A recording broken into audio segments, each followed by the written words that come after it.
All right, so item A1, consider and take appropriate action regarding the January 26, 2021 communication from Pflugerville City Council to Travis County Commissioners Court, including but not limited to their request that Travis County perform a financial and operational audit of Travis County Emergency Services District Number 2. Well done. Just want to make sure that I get the appropriate language. Okay. Okay. Let's see, I move that under the current circumstances, Travis County is not authorized under the Health and Safety Code, Section 775.082, to perform the audits as requested by the Pflugerville City Council. I would like to ask that we draft a letter that provides the proper statutory language and also conveys to Pflugerville City Council that we will make available the audit provided by ESD2 as of June of 2019, and when the next required audit of the Health and Safety Code is received by Travis County, we will make that available to the Pflugerville City Council. Thank you. We have a motion from Commissioner Trevelyan. Second from Commissioner Shea. Second from Commissioner Shea. Any discussion? If you want to go first, Commissioner Trevelyan, I'm fine. Otherwise, I have a few comments I want to make. No, why don't you go first and we'll close out. I think people need to understand that the legal obligation we have as the Commissioners Court was a result of a legal petition following a process the state legislature created for the ESDs to fund their fire and or an overlay for medical.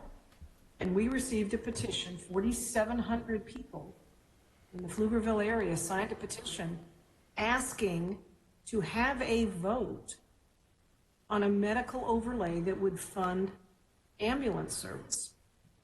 And this would be provided through ESD2, and the overlay would create essentially a sibling ESD 17 as part of the overlay, but they function together.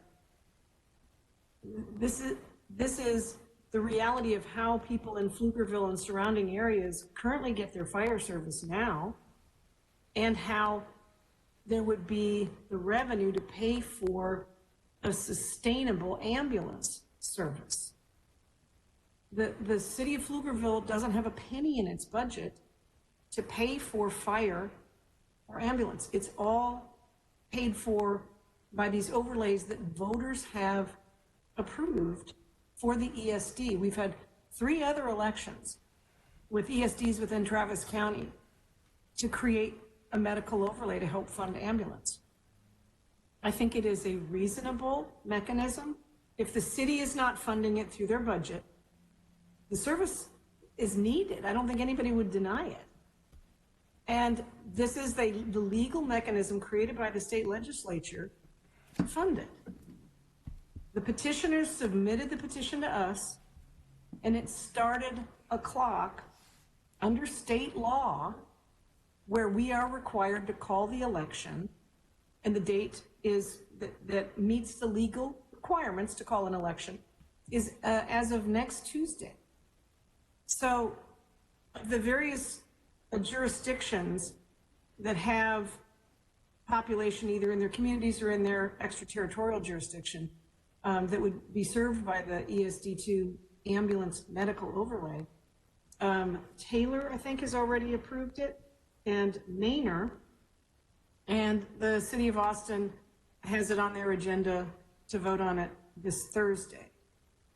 Any jurisdiction that either doesn't take action or refuses to allow residents to have a say in the election will automatically not be covered.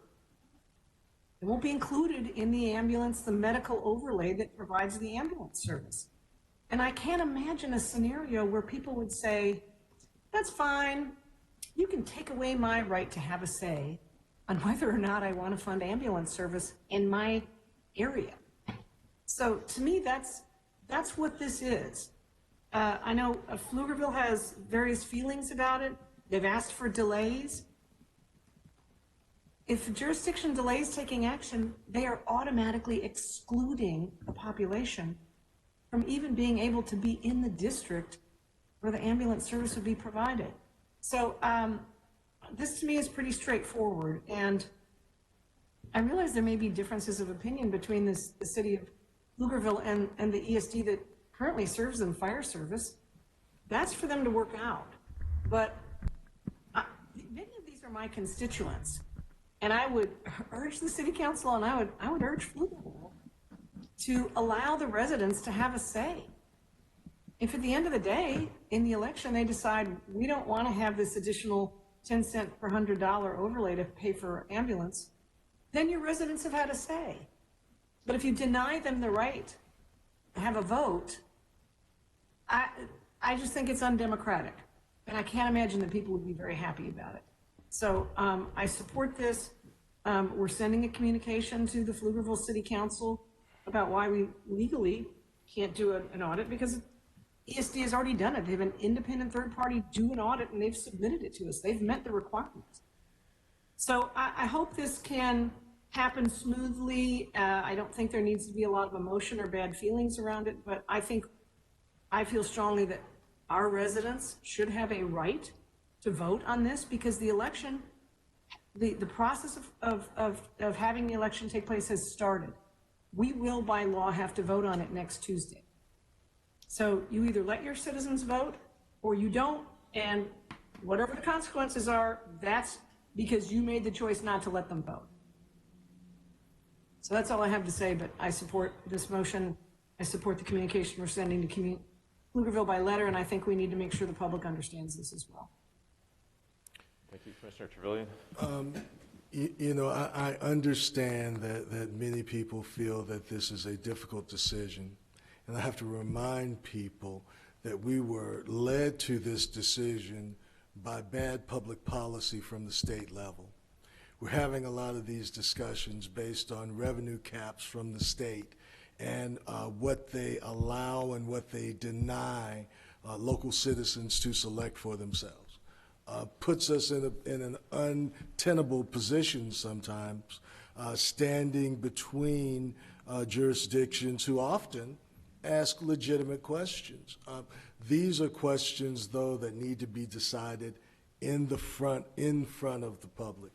You know, Pflugerville is the second largest city in our county. When I moved there in the early 90s, we had 2,500 people. Now we have 70,000 people, and we don't expect to stop growing until we get to 200,000 people.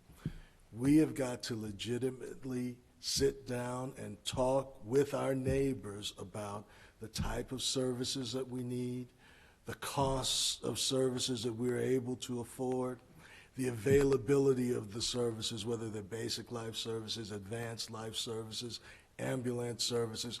This conversation needs to happen in the public, and we need to make sure that all of our constituents get an opportunity to participate in that discussion. Anything else is undemocratic and beneath the work that we owe our citizens.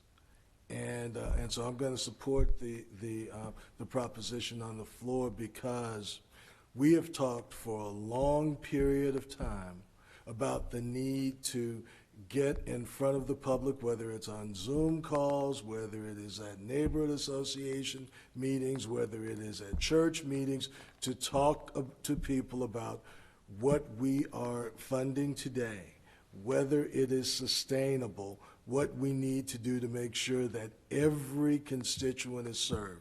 Because we're making choices about how fast an ambulance gets to you, what type of service that you have access to. Will it be a public service that will not send a bill collector to you, or a private service that will? And if we don't talk about the legitimate issues, we let down the public who sent us to represent their interest. It is not acceptable to do anything other than have this conversation in public in front of people, and we can't run the clock out and hope that it goes away. It's not going to go away. It shouldn't go away. It is our job. and it is our responsibility. Thank you, Commissioner. Any other discussion or questions from commissioners? All right, and I already checked, we don't have callers on this. So we have a motion and a second. All those in favor? All right, that passes by unanimous vote.